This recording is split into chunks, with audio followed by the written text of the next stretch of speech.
So I wanted to share a quick excerpt on why MRIs and X-rays are heavily overutilized and why that might not be one of the primary things that you should consider when it comes to getting rid of any form of pain or seeing what is wrong and how to rectify that.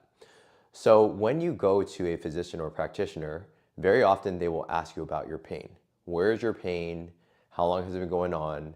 And very often, the thing that they're going to do is they're going to assign you to get an MRI or an X-ray. And very often, we would want that. The reason why we want to see that is to fix what we call the root cause. And that root cause could be that there could be a disc involvement. There could be some sort of cartilage damage or arthritis that you might want to figure out. Very often, that is what they'll recommend, is an MRI or an X-ray. The reason why you might not want to consider that first is because it may cause a lot of fear and it may cause a lot of fear-inducing behaviors that you might start to develop as a result of figuring out what you look like on the inside. So for example, if you actually got that information, that you got an MRI in your lower back, and you start to see that you have L4, L5 disc herniation, and you start to see that you have multi-level arthritis or facet arthrosis, what is generally going to be your first impressions when it comes to getting those results?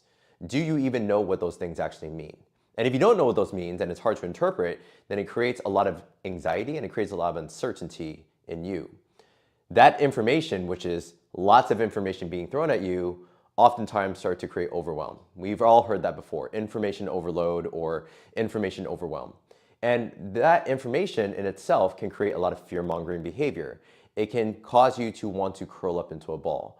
Rather than empower yourself to do things that I actually give to my clients or that often physical therapists would give, which is start to provide assurance, start to provide movement and exercises to start to reduce that discomfort, is that we oftentimes will get the MRI and get an X-ray, and that will eventually self-limit our mindset. It will self-limit our ability to do certain exercises. We may become fearful of doing certain exercises because of the information on what we look like on the inside.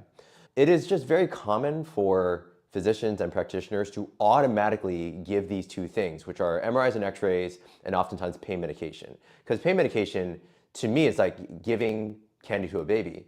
We want to pacify them as fast as possible. So the thing that they can provide as a mechanism of pacification would be to give you pain medication. But also, they want to figure out what's going on the inside. Then they can provide their impressions, they can provide their report, and be like, no wonder you're dealing with pain. So that's why these are the things on the MRI and X-ray. These imagings show exactly what the root cause is. But I'm here to tell you that's essentially not what the root cause is. Did you know that 97% of pain, injury, diseases are essentially all modifiable with lifestyle factors? So if you're having neck and low back pain or shoulder pain as a result of sitting at your desk, is it really a result of what you might see on an MRI and X-ray, which may show arthritis and things like that? Or is it because of poor stress coping mechanisms? Is it because you're getting poor sleep? Is it because you're always overwhelmed and anxious at work, which creates a lot of tension in your body? Is it because financially you're not doing well, so therefore that's creating a lot of stress and overwhelm in yourself?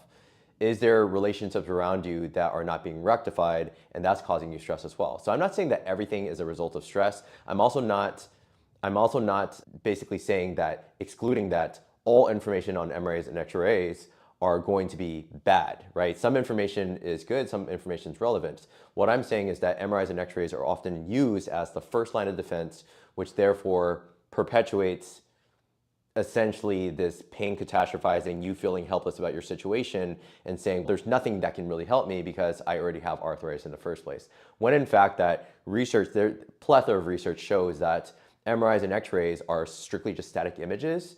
They are static images. They don't really determine how you feel, and they are just static images. So my thing that I always say to my clients is, imagine if I just took a picture of your face. Yeah, just take my camera, do a selfie, and then I strictly take a picture of your face. Now, whether you're sad, happy, angry, depressed, I'm truly not really understanding who you are because it's strictly just a static image of who you are. I don't know your stressors. I don't know what makes you happy. I don't know what makes you sad. Okay, I don't know anything about your history, and that's essentially how we should perceive MRIs and X-rays too, is that it's strictly just a static image of what we look like on the inside, and therefore what we actually feel may not be the right interpretations of how we feel. Okay, because there are a lot of people over the age of 30, 40, 50, 60, 70, 80 years of age that have confirmed on MRI that they have arthritis, that they have a herniated disc, they have facet arthrosis, they have disc degeneration. There's all these different things that, again, are always shown on MRIs and X-rays, that your MRIs and X-rays are not going to look the same as if you were 10 years of age. When you're 10 years of age, 7 years of age, generally your spine is super healthy. There shouldn't be anything going wrong unless you have some sort of genetic anomaly. But at the same time, again, all know that we have a spine or we have extremities that look different from what we did when we were 10 years of age. So if we can confirm that we have these things in us already, that shouldn't determine how we feel, okay? Arthritis and things aren't always indicative of pain. Facet arthrosis and disc degeneration, I confirm that I actually have that right now. I've confirmed it since my early 20s that I have early disc degeneration in my neck, but I don't deal with any neck pain whatsoever. I also have lumbar scoliosis. I also have thoracic scoliosis. My spine is curved abnormally, apparently. And I can see that when I take pictures. I can see my sternum is tilted. But does that give any indication of how I feel, how I function? No, okay? Because I am a doctor of physical therapy. I'm in this gym 6 to 7 days a week. I keep my body very strong. I've made mobility a habit. I eat pretty well. And so therefore, my body on a daily basis, I don't deal with a lot of pain despite a lot of these confirmed diagnoses that have been thrown at me by various practitioners, chiropractors, massage therapists, you name it, okay? So I just want to let you know that if you were to somewhat reverse time, like I'm talking to people that potentially they already got the MRI and X-ray, just rest assured that the things that you see are not always indicative of why you are dealing with something. If you're dealing with a specific pain in your shoulder and you have maybe confirmed something in the shoulder, does it always mean that what we see on the MRIs are directly correlated with the exact amount of pain that we're feeling? Not exactly, okay? You can still do a lot of strength training. You can do a lot of things that are within your control that will allow you to have a pain-free shoulder again. Okay, that's what we call self-efficacy. Self-efficacy is the belief in yourself that you can determine your own outcomes, that you can determine whether you're in pain or not. So when you can be more self-efficacious, which then empowers you to be in control of your own health, rather than having these MRIs or X-ray results determine how you feel. Because look, we know that when we get more fearful, anxious, depressed, overwhelmed, we understand that we start to act differently. That in itself starts to create more pain in our body because of the anxiety and the fears itself. So if we can tell ourselves and convince ourselves, persuade ourselves that everything's okay just because I have an MRI or X-ray that has confirmed damage in my body, that I'm confirmed damaged goods, it doesn't necessarily determine what I feel or how my life is going to look like in 2 years, 5 years, or 10 years down the line.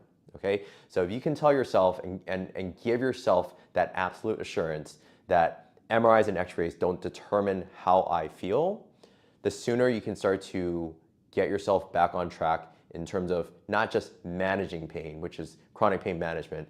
That's for another podcast episode, for example. But I would definitely say to permanently eliminate some of the pain, the tension, and some of the things that you're feeling on a daily basis. All right, so again, just wanted to give you this quick excerpt on why I feel that MRIs and X-rays are heavily overutilized. And if you want to know one more fact here, is that MRIs and X-rays, when somebody actually confirms getting that, and when they confirm that they've actually gotten an MRI or an X-ray, that increases the chance of you getting an injection or surgery by 4-folds down the line, okay? Because you know what you look like on the inside.